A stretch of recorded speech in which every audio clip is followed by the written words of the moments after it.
But then, hambal ko kay Ma'am Grace dyan, wala ka nag-chat, ma'am, malusot kita ko idyan.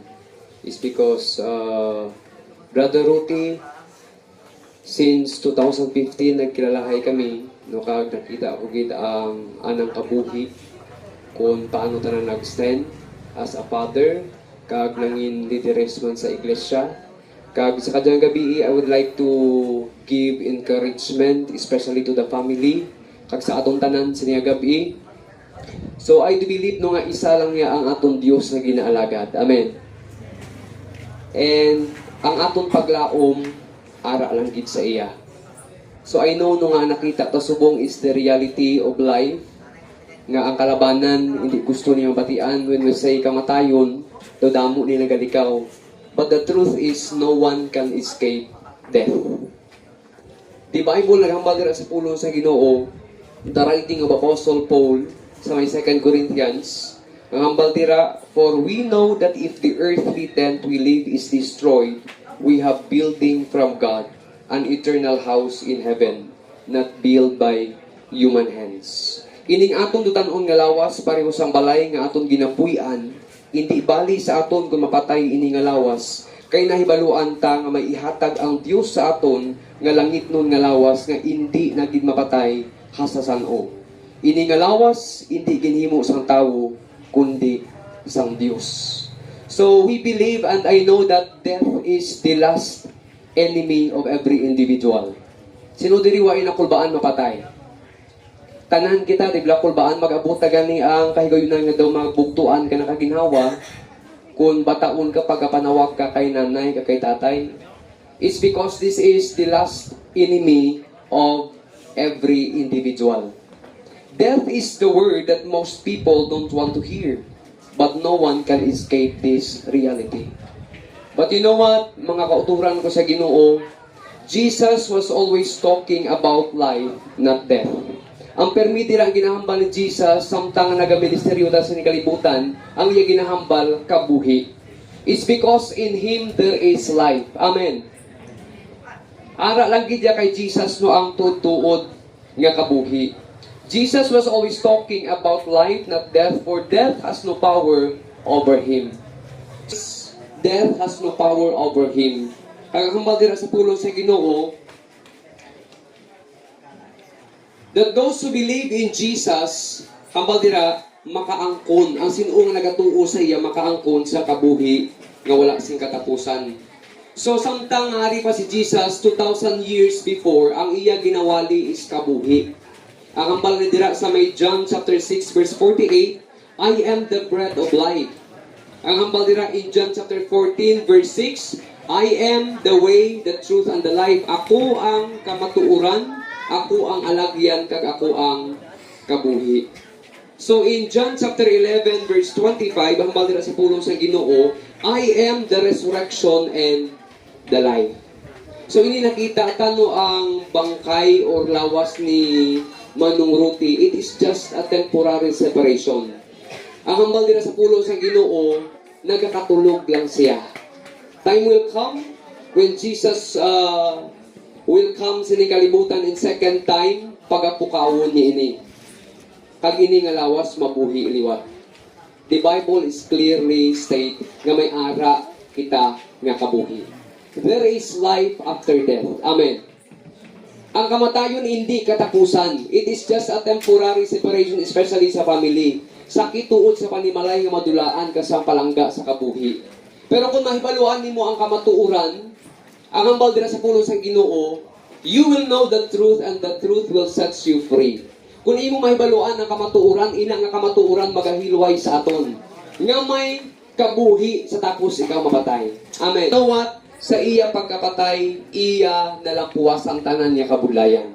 Kag dito ginapahidan na sang Dios ang iya mga luha. Kanagakalipay siya ang nagalantaw sa aton nga mga nabilin. So encouragement ko sa aton sa limatanion, padayon kita yung magkilala nga may kabuhi dira kay Jesus. Ara lang gid ang kabuhi sa iya wala sang iban.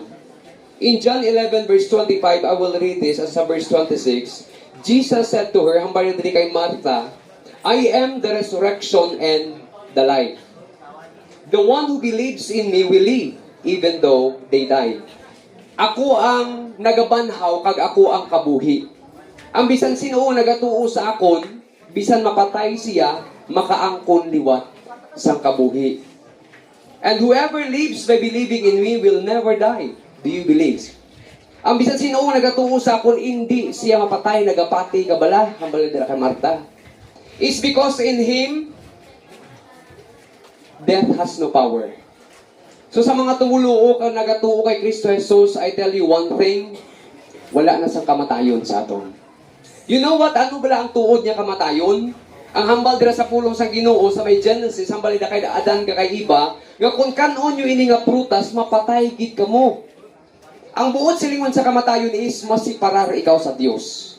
Pero kung mabalik ang imo relasyon sa Dios, kabuhi ang ara sa imo, wala na sa kamatayon. So physically death is not real death. Hindi ni siya tutuod niya kamatayon, separation from the body lang ni. Kay ang lawas kag ang lawas talagang espiritu nagsiparar. So the Bible says ngini nga lawas mabalik sa yab-o kun diin siya naghalin, kag ang espiritu kag kalag kun diin naghalin magbalik dito. And I know sa di matinion nagakalipay si manuruti nga kaupod na siya ang iya manunuga dito sa piyak nga kinabuhi. Kag ang good news sa aton sa di matinion nga si Jesus naghatag alagyan kamatuoran kag kabuhi sa aton. So ayhan sa aton may nakulbaan diri, you know what, as what I said, tanan kita nakulbaan mapatay. Pero kung maintindihan naton ang kahulugan sa kabuhi, even Apostle Paul, hambal dira sa may sinulatan niya sa may Pilipos, to live is to Christ and to die is gain. Kung nagakabuhi ka nga nagasunod dira, nagatuo kay Kristo ang kamatayon, kadalagaan. Amen. So mga kauturan ko dira, especially sa nga duog sa aningalan, padayon kita salig sa Ginoo. Amen. Ang ginhambal ta kina mga testimony, it is just a memories. Kag nami di la pamatian ang mga memories, especially good memories. Even the Bible says, time will come nga hindi lang kita mag-atubang sa tao. Hambal dira, I will read 2 Corinthians chapter 5 verse 10. For we must all appear before the judgment seat of Christ, so that each of us may receive what is due to us for the things done while in the body, whether good or bad. Sa hiligay nun, kay kita tanan kinahanglan gid mag-atubang kay Kristo sa ulihi nga inadlaw, agud hukman niya. Pero kung ara ka na kay Kristo, wala na sang paghukom. Amen.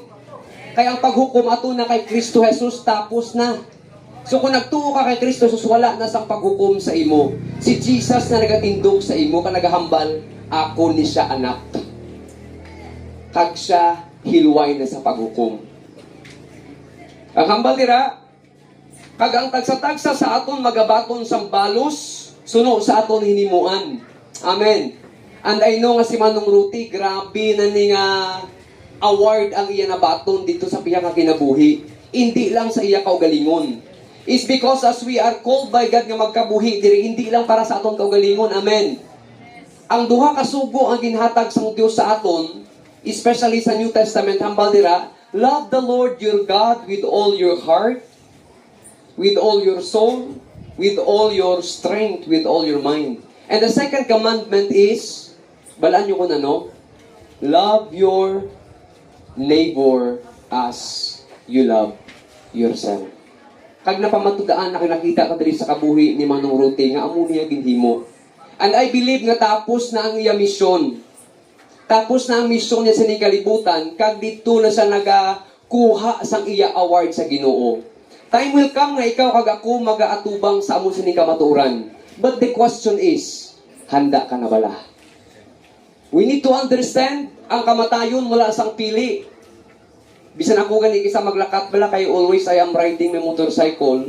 Kisaga pasibu ko nagamotor lang, antike motor lang. Kisa nagakabatsyag ka sa kakulba, but then you know what? Nagapangipapaw gid ang pagsalig sa Ginoo. Ay kung magsalig ka sa tao, pwede nga mapaslaw gid. Pero kung ara ang pagsalig ka sa Dios, sigurado gid. So one thing ang gusto ko lang ibilin sa lima tinion, pag sa niya gabi, there is life in Jesus. May ara tutuod niya kabuhi kay Kristo Jesus. Ang hambal dira sa pulong niya, wala sang iba niya alagyan. So, maybe some of us, lain-lain is what the Bible says, there is now no condemnation. Wala na sang paghukom sa imo. Tungod ginako na ni Kristo sustanan niya paghukom. 2,000 years ago, ginlansang na to si Kristo Jesus sa krus. Ang imo sala, ang akon sala, dito na. And the Bible says, if you know this truth will set you free. Palangga ka ni Jesus. Padayon kaya kay Kristo Jesus. Tungod our hope is in the Lord. May I request everyone to please stand sini matalion as we pray. Ligi sa panimalay, pero one thing that I assure to this family, nga ang Diyos nagatindog sa inyo. Ma'am Grace, ara ang Diyos nagatindog sa inyo. He will never leave you nor forsake you. Hindi ikaw magbabayan. Ano man yung mga problema, nag-aabot sa inyo kaysa madumduman nyo si Manong Ruti, tani kung ara siya, buwi siya, makabulig ka na. But the Lord is always with you. Nga kung ano ang mahimo niya, mas mahimo pagit sa aton Ginoo. So may request everyone to please praise ni Madanion. I-pray na to no ang Pedro family that the strength that comes from God padayon magasustain sa ila. So this is the last night yung makita naton no ining bangkay kay tomorrow morning dalon sa katapusan niyang kapahuwayan. And I believe nung nalipay ko ginamabatian nung ang ningalan naga-isa. Kag nami pag ipamatian ko naga-isa kita sa pagtuo. Amen. Naga-isa yang aton panguna-una nga si Kristo Jesus ang gibno ang sentro sa tarantanan. Let us bow down our heads and matanion. Ginoong Dios, nagapasalamat kami ka nagakalipay nga ikaw matuod Ginoo nga kabuhi, matuod nga alagyan, kaga matuuran sa amon. Nagapangamuyo kami nga ikaw o Dios magapabakod, especially sa ning family, Pedro family, sa kay Ma'am Grace, kay Tata, kay Tuto, kay Bibi. We pray in the name of Jesus. Subok man Ginoo kag sakit sa ila balatyagon nga madulaan Ginoo sang amay, sang bana. But then we pray in your name. Ikaw ang Dios, you are the Prince of Peace. Ikaw ang hari sa tanan niya kalindong. Ihatag Ginoo kalindong sa ila tagipusoon.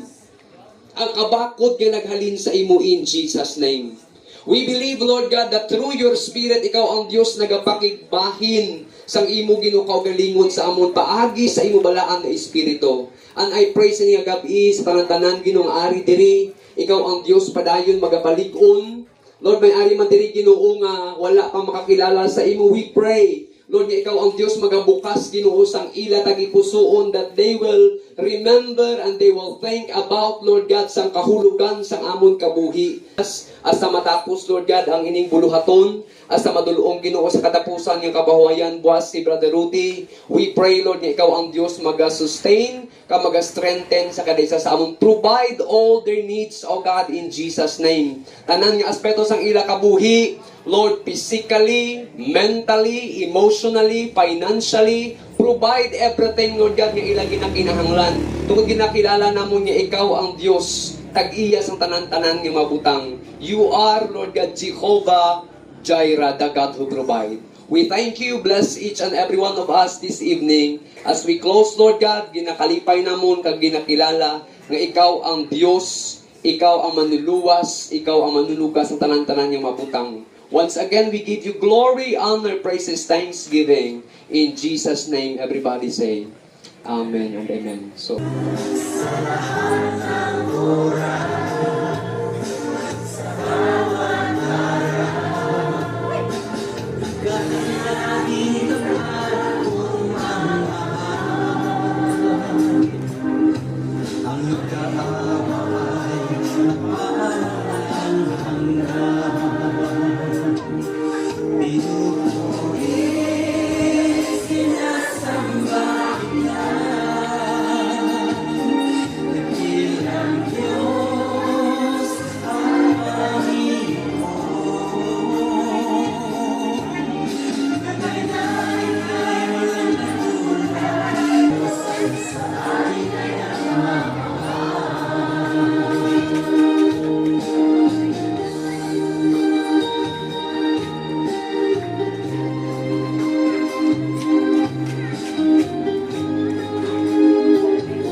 never left a broken heart. Yes, we are heartbroken this year, but we know if there is a storm, there is calmness after. So now, at this juncture, I would like to hear a response from a family member of Roti V. Pedro. Ganyan gabi ka na niya matanan. Ako na ako ganyan na pasalamatan. Ang atan nga Ginoo. Nga mo nag-sustain ko ang ministry. Katana din ang owner, di kag source, ang specialist ang atan nga kabuhi.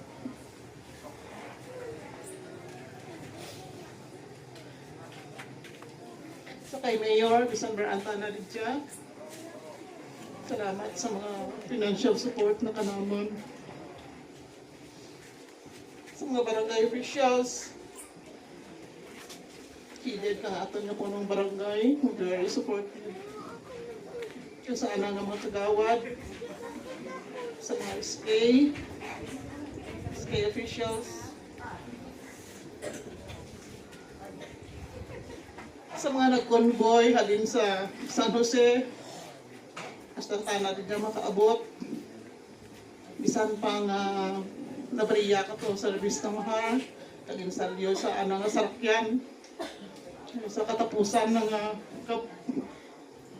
nakasakay ng tano sa sarakyan po ulit dito.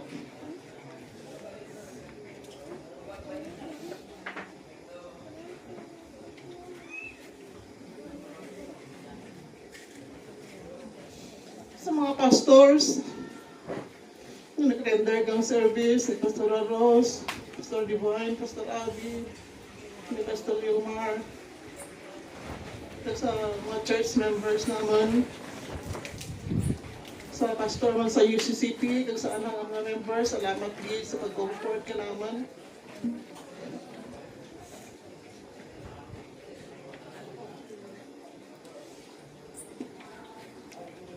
Sa mga pinapasalamatan ko man gali ang mga blood donor cards. Sa kaduro-duro rin din ang mga cards ang akin nga napangayo. Palinalin ka to. Ang tata naman. Turaan yun kabuhi. Sa last na pagtugong ka na, pitugid ka ba, nagago ko na pagtugong ko na. Salamat guys sa mga donors.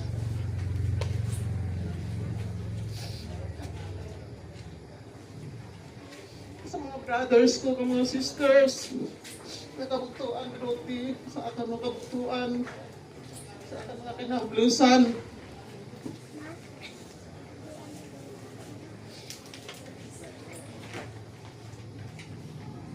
Hanggang himo kang palaypay dyan. Guro man kanda nag-buli dyan naman, nasta-nasta ba ka dyan. Preparar para sa ruman.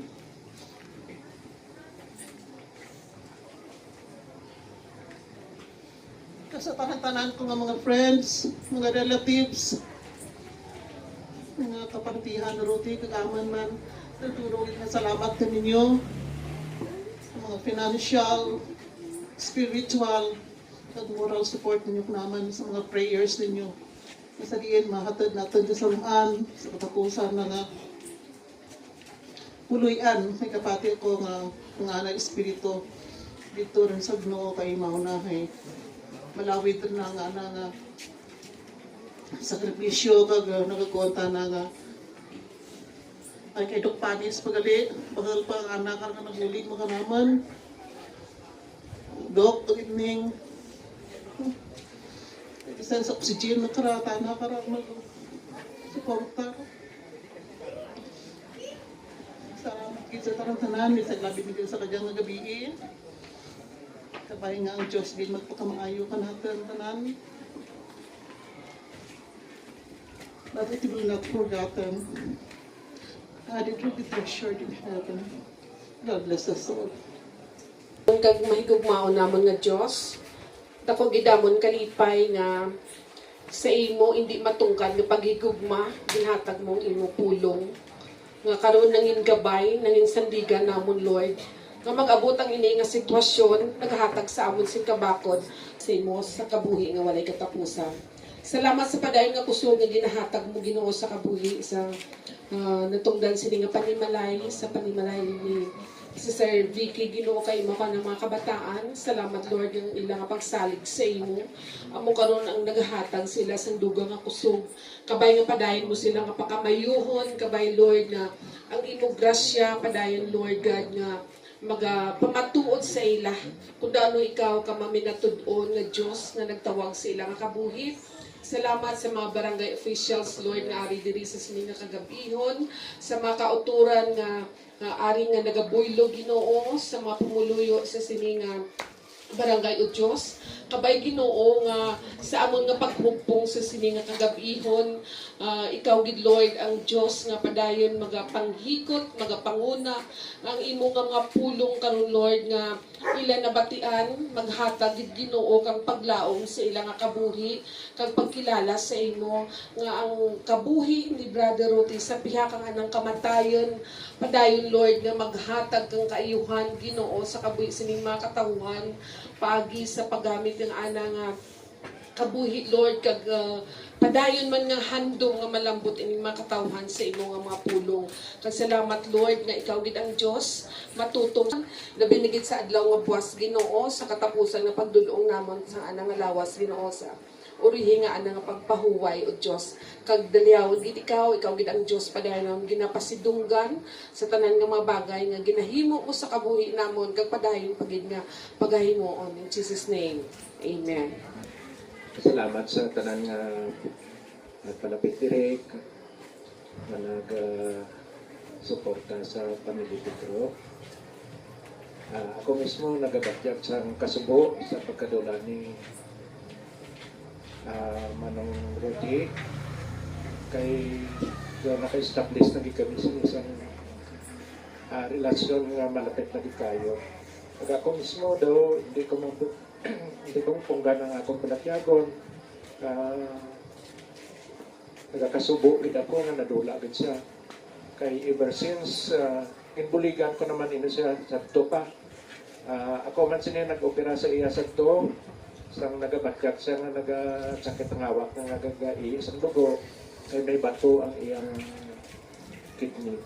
So sa padayon nagabalik-balik lang siya man gid konsulta ka namon kag kung magpamasya man ko dire nagahapit gid ako kag daw parte na gisa sang ako man kabuhi. So salamat gid sa mga kontribusyon ni Rudy sa pamilya man namon. Sa magamay nga paagi o sa bahaw nga paagi nakabulig man kami nagbuligay kami sa mga tanan nga ginikuto. Thank you.